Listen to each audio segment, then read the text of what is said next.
49ers running backs, a position group that I have a lot of respect for. So the Blazer comes out today, even though we're still in off-season mode, might as well be a regular season formality, because as we go through position group by position group, we have to acknowledge that this running back position for the 49ers is of utmost importance to what Kyle Shanahan wants to accomplish. In fact, last season, it was so important to Kyle Shanahan that he made sure that his best offensive player was a running back over the back half of the season, and that was due to injury concerns. But strength in numbers is how the 49ers have to succeed at the running back position. And if you take a look at the screen right here, that's Deebo Samuel up there. He took several carries, big carries for the 49ers at the running back position after several injuries had thinned them out. And that's going to be a primary theme as we preview this position, check in on the state of the running back room, entering training camp here just over 2 weeks away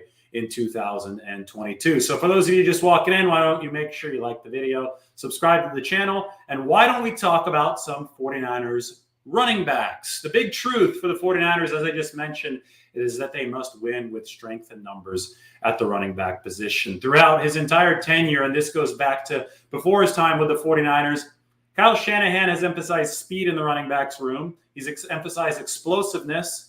And, to get that, you can't really have the biggest guys at running back. Some of your running backs, at the very least, are going to have to be a little bit lighter so they can burst out of that pocket from that handoff like a cannonball coming out of a cannon. And the 49ers heavily accentuated that part of a running back skill set early in Kyle Shanahan's tenure as the 49ers head coach. So you could hit those little creases, get to the edge and outside zone. So a lot of the backs were light for the 49ers. That meant Matt Breida checking in at 200 pounds or a little bit less.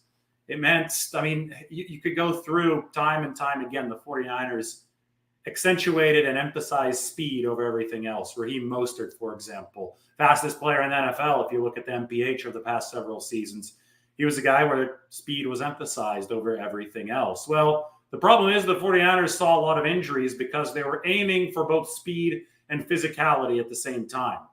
They were trying to bruise people through running backs like Jeff Wilson, even through guys like Raheem Mostert, who was really fast. He also, put his shoulder down and bruised people. And when you tried to go for that speed combination, that speed physicality combo, it ended up being one that added up to a lot of injuries for the 49ers. And that's been an issue here over the past several seasons. The running backs have gotten hurt, and then the 49ers have had to look toward guys like Jacques Patrick really early on in their respective seasons. So let's take a look at the efficiency from last season for the 49ers, because it certainly was an interesting one amongst the entire group. Go up and down through the rotation. Blue is good, red is bad, and you see a lot of blue for Deebo Samuel.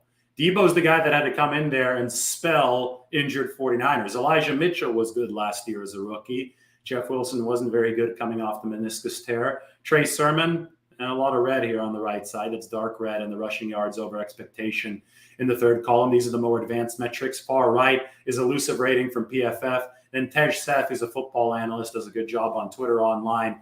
He's the one that put together this third column, and the only 49er that was above average in this metric was Deebo Samuel himself. As far as just raw yards per carry, well, Deebo Samuel was dominant, 6.1. Elijah Mitchell at 4.7, but Sermon and Hasty not as good, 4.1 and 4.3. But you could see just how valuable Deebo Samuel was to the 49ers through those numbers. The guy was awesome at running back for the 49ers. He didn't have enough carries to qualify for the next-gen stats, rushing yards over expectation, which is the second column right here. But boy, was he good in everything else. And I'm sure if he had enough carries to qualify, he'd be good even in that second column. Where Elijah Mitchell, as you can see right here, was very, very good. So the 49ers need quality play at the running backs position, no questions asked. There is a common misconception that you could plug and play anyone into a Kyle Shanahan running back spot and that they'll succeed. And that just simply isn't true. Just look at the evidence from last year.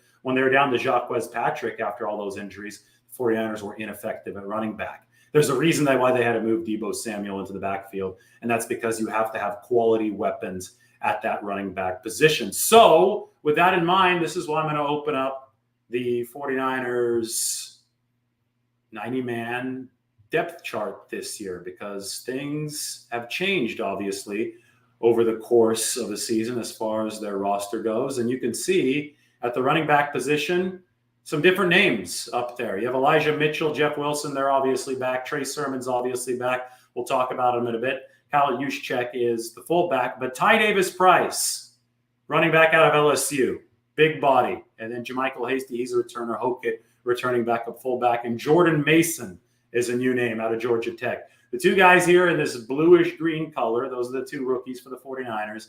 They both have something in common.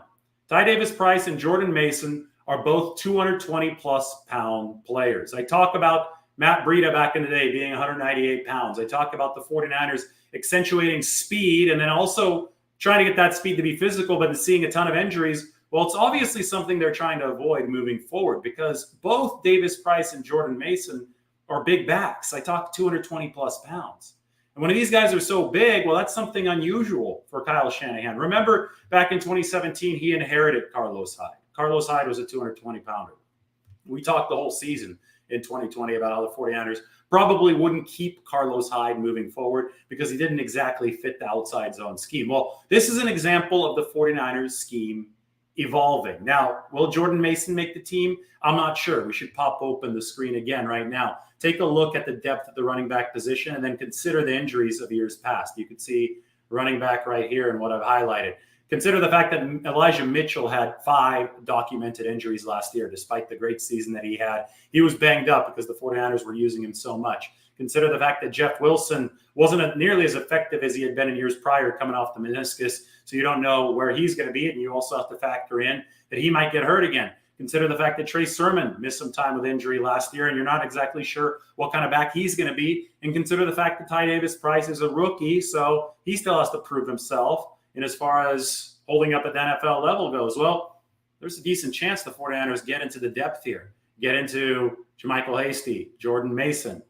And if that's the case, well, then Jordan Mason better be ready to go. I'll tell you one thing. Over the past several seasons, the 49ers have gotten down to running backs number 6 and 7, options number 6 and 7 on that 90-man roster. Even if those running backs were jettisoned from the roster altogether after training camp, the 49ers have had to go and sign somebody off of the street to make it float at running back. So that's a fate they definitely want to avoid this season. And Ty Davis-Price and Jordan Mason, two 220-plus guys, 220-pound-plus guys, they are options the 49ers are looking at to eat up some carries so that this doesn't happen to the 49ers again. Hey, Elijah Mitchell, he was a workhorse last year too. When we go back to, well, I'm going to have to check that out in a little bit. I closed out the advanced stats page, so I'll pop that open in a second. But even Elijah Mitchell, despite all those injuries, gave the 49ers some quality carries last season.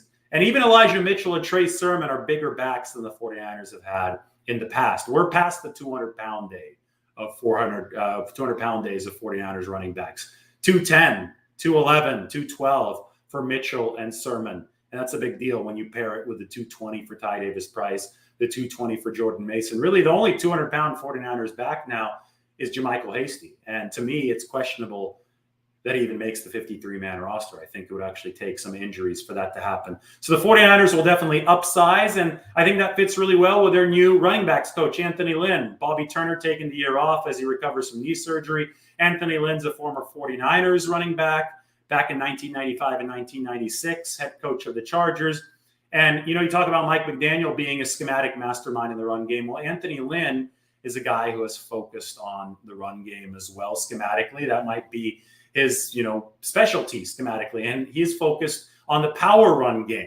And you look at the 49ers offensive line, they might be moving to something that, has to feature a little bit more muscle up front. Big Aaron Banks expected to take over at left guard. And Anthony Lynn is a guy who is obviously looking, I think, more at that inside zone, more at that power-based approach for the 49ers, which might pair a little bit better with what Trey Lance is going to do coming off the read option. If Lance is going to have some quarterback keepers, you've got to have those fakes and some of those actual runs so that the defense honors, Trey Lance on his outside runs and honors the fakes. You're going to have some inside zone presence. So you wonder if Trey Sermon is going to be doing a little bit more of that on the slashing runs for the 49ers, because Anthony Lynn is a run scheme specialist. He likes that power scheme. And I do think that the 49ers run game will evolve, and I do think that Trey Lance's presence should have an impact on some running lanes. If Lance is going to keep the football moving outside on some of these downs, well, it's going to open up some holes on the inside for the 49ers. It's only logical. And for that, you have to wonder if Trey Sermon is going to have a better chance at succeeding here in his second year. I almost always, categorize it as this. I say the 49ers might have drafted Trey Sermon for 2022 and beyond, knowing that Jimmy Garoppolo was going to be the starter in 2021. They weren't going to run a whole lot of read option with him. But if Sermon was a future-facing draft pick, well, this is the season in which we're going to have to wait and see if he's going to be effective. In all, when we look at this in totality, the 49ers have sacrificed speed for bruising ability in that running back position and some potential durability. Now, they haven't totally given up speed yet. Elijah Mitchell is a guy who's versatile that can do it all. Trey Sermon's got some good burst if you look at the measurables coming out of the draft in 2021. And I think they like, the football speed of somebody like Ty Davis-Price combined with that 220-pound weight. But the point is that the 49ers aren't just looking for burners anymore. I think Miami and Mike McDaniel, they're more on that burner path. They've got Raheem Mostert on that roster. They went and got Tyreek Hill on that roster. The 49ers are looking to bruise. They're looking to zag while the rest of the league is zigging in terms of downsizing defensive backs and linebackers right now. And that's what they're going to be focused on at the running back position. So the big question is, how much is Deebo Samuel going to play at running back in 2022? And I think the answer there is, how much will Deebo Samuel have to play at running back in 2022? Because the 49ers have their way. You won't have to play there all too much. If they have their way, that means guys stay healthy. That means a player like Ty Davis-Price drafted probably to take some of the strain off of Deebo Samuel, to keep him at that wide receiver position. That means that rotation is staying healthy and doing its job. All right, that's the running back preview. Hope everybody has a good dinner tonight. I did a quarterback video on Jimmy Garoppolo and the Seahawks and all those rumors. I'm going to have a Lance video coming out soon. Remember, we're going position by position to preview the 49ers, so make sure that you like the channel, like the video, subscribe to the channel, come back for more because we have a whole lot more coming as July rolls on. All right, everybody, take care. Thanks for the support, and we'll see you all soon.